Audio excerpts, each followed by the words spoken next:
আসসালামু আলাইকুম গাইস, কি অবস্থা, কেমন আছেন সবাই? আশা করি সকলেই ভালো আছেন, আল্লাহর রহমতে আমিও ভালো আছি। তো অনেকদিন পর আসলাম এই তেনাসিরা বন্দর। এই বন্দরটা দেখো।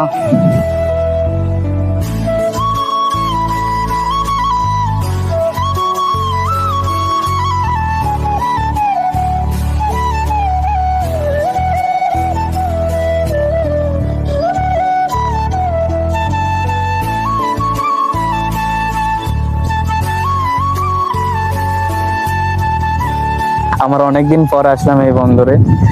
এর আগে অনেক হয়তো 2 থেকে 3 মাস বা তারও আগে আসা হয়েছে, তখন পানি টানি কিচ্ছু ছিল না, আর এখন পানিতে ভরে গেছে। এই দেখাও, পানিতে ভরে গেছে বন্দর। আসলাম হলো আমরা ভিডিও করতে।